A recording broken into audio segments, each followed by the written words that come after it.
everybody, my name's Colin. I want to welcome you to my YouTube channel if this is your first time here. Here we discuss creative finance for real estate agents and how that can benefit us as agents. Now you might be asking yourself, Colin, I have sold dozens of houses before. I'm one of the top agents in my area. Why in the world am I going to switch over to creative finance? I get all these emails and phone calls from all these investors wanting to purchase every single one of my listings on creative finance, and it doesn't make sense. Why would I want to do that? Well, so first thing first, guys, creative finance, although it is an amazing solution, it is not the end all be all.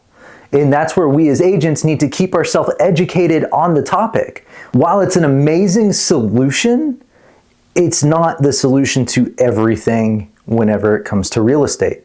Now that we've gotten that out of the way and we are on the same page that this is not the perfect solution for every single house that we list, it is an amazing solution for other houses. So let me tell you exactly what's going on here, what is going on in my brain, everything I've got here, guys. I am ready to unload to you. That way you can start benefiting from creative finance the same way I do. Now, if this is your first time seeing me and meeting me, my name's Colin. I am a real estate agent and I have practiced creative finance inside of my real estate agent business. So taking that, knowing that I have practiced creative finance as a real estate agent, and I've seen the ins and outs of it, this is the information that I want to spread to you guys, because creative finance, unfortunately, is not extremely common in our industry. While we look at investors love creative finance, and rightfully so. If I was buying a rental property, I would want to purchase it on creative finance. If I was buying a flip, I'd want to purchase it on creative finance. Heck, if I was buying my own personal property to live in, I would want to buy it on creative finance. What I'm talking about right now, how creative finance benefits investors, and you know where I just said I would want to buy my own property utilizing creative finance, it can help out our buyer clients too. So let's dig a little bit deeper into creative finance and see exactly how it's going to help everybody.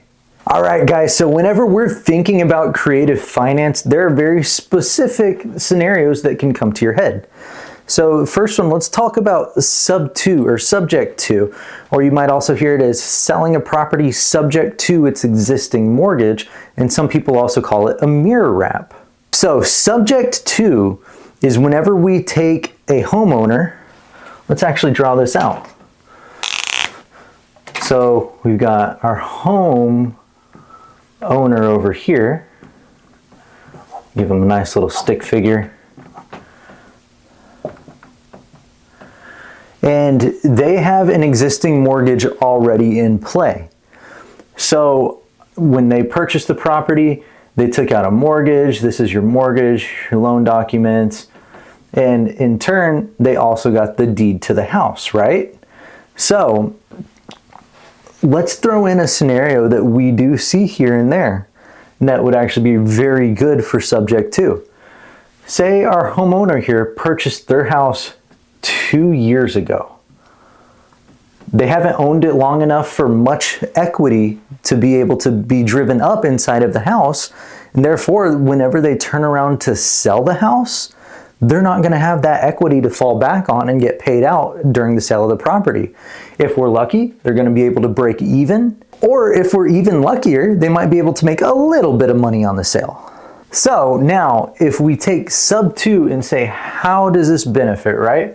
So we'll say that the original loan on it was for $500,000, just to give us a nice big even number, and they now owe $480,000 on it. And we also want to take in the rest of the loan parameters into our existing situation. So say, I know this is a long shot for 2 years ago at the time of this recording, but just for an example purpose, let's say they have a 2.5% interest rate on it. And it was a 30-year loan, 2 years have gone by, so they've got 28 years left on that loan. So now we can come over here and take our buyer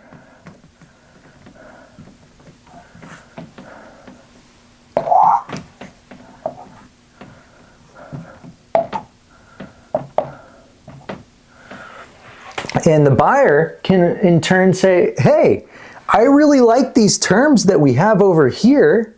I mean, I'm just throwing out a number. I haven't actually done the math on all this, so y'all forgive me for this in advance. Throwing out a number here, and let's say that our homeowner is paying $3,500 a month for principal, interest, taxes, and insurance on the property. Total PITI comes out to $3,500. And our buyer says, I really like these terms, but man, this property is only worth $500,000. It has not gone up since the seller bought it. I can't come in and pay more than that. There's chances are we're going to pay more than $20,000 whenever it comes to paying out commissions, when it comes to paying title, everybody else, their fees whenever it's related to the transaction. Keeping that in mind, what can our buyer do? Well, that's when our creative finance scenario of sub 2 or subject to, whatever you want to call it, comes into play. So what we can do is take all this and just pass it over to the buyer. Now what this does is it allows the buyer to not have to go through a bank. It allows them to know exactly what they're getting themselves into, while of course it's always recommended the buyer gets an inspection, right? There's nothing that should keep that buyer from getting an inspection done on the house that they're looking to purchase. But now that we already have the loan in place, we no longer have to worry about an appraisal. So knowing that we don't have to have an appraisal, that's one less step that we have to get this to the closing table. So now is where subject to really begins to help. Because what's going to happen is, so this buyer knows that they're going to be taking it over subject to. They're going to take all of this, we're going to move it over to the buyer side, and they're going to be in charge of this note. Now, is this a loan assumption? No, it's not. This is not something where the buyer is going to go to the existing mortgage company and say, hey, let me put in an application for you. I want to take over Mr. Homeowner's loan right here. Not the case whatsoever. In this situation, the loan would stay in the homeowner's name, and our buyer would essentially have a limited power of attorney over the seller to go in and make those mortgage payments. Now, something you could do here that's going to help out tremendously whenever it comes to this is bring in a third-party loan servicer. Now, for those of you who have not worked with a loan servicer before, you might be asking yourself, Colin, what is this loan servicer going to do for this transaction? So what's going to happen is, since this note is still in the seller's name, our loan servicer is going to collect the monthly payments from the buyer. And after they collect that, they're in turn going to come over here and pay the money on the owner's mortgage. So now let's ask ourselves, well, Colin, you said earlier that our homeowner can make more money whenever it comes to creative finance terms.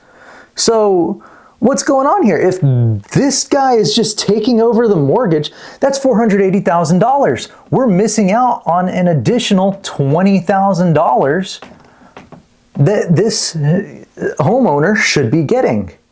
Well, what happens now, that's where our down payment comes in. This $20,000 should be the down payment that goes to the seller, and that gets them to where they need to be. Or you can actually go over that. That is how the seller is able to make more money utilizing a creative transaction. Typically, inside of this, your buyer is going to have more money than the typical FHA 3% that you can put down on properties to purchase the property. So I've seen these personally between investors go up to 10% on a down payment. So in this case, that could bring over $50,000, where this guy is going to get paid a lot more than if you tried to sell it traditionally. So guys, that is a very quick down and dirty example of sub 2 or subject 2. We will go over sub 2 on a later video much more in depth, but that's just one example of how a creative finance solution can help solve a homeowner's problem whenever they're looking to buy.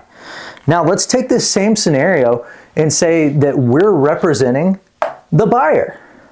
Well, Colin, how do I work this for the buyer, right? Well, what we're gonna do here is, now that you're representing the buyer and you know all these different terms that your buyer is going to be taking over, this benefits them because they no longer have to get approved for a bank loan. There are people in this world, and I'm sure many of you have come across them as well, that are unable to qualify for a mortgage even though they have a nice amount of money set down. If you want to take somebody like you and I, real estate agents who are 1099 employed by a broker, we don't get the W-2 benefits. It takes forever for us to go through an entire loan process, and it's just so much more difficult whenever we start dealing with the lenders for ourselves. So this buyer can very easily be a real estate agent that's making a bunch of money in a 1099 position. This can also be an entrepreneur who's self-employed and has to go through the same lengthy process that nobody likes to go through with a mortgage company. So that being said, guys, that is a very quick down and dirty example of subject 2. And if anybody has questions over this, please do not hesitate to put that down in the comments box. This needs to be much more commonplace in our world. So please do not hesitate to ask any questions. I will read every single comment that gets put into this video, and I will get back to you in another one. Well guys, I hope you found this helpful, and if you have any questions, please don't hesitate to throw it down in the comments box. That's why I'm here. I want to help you understand creative finance more and help make it more of a commonplace transaction in our businesses. Creative finance is something that a lot of people turn down as soon as they see it. And why do they do that? Because they're not familiar with it. They don't know the process to do a subject to transaction. You don't know what the contracts need to look like. You don't know how to have those conversations with your buyer and or seller. There's so much in the creative world that a lot of us don't know about that we really need to further educate ourselves on. Well guys, if you found this information useful, do me a favor, go down and like this video, share it with your friends, share it on Facebook, subscribe to the channel, and hit that notification bell. That way you're notified whenever the next video comes out. After that, guys, that's all I've got for this one. I will catch you guys soon where we discuss more creative finance solutions for your real estate agent business.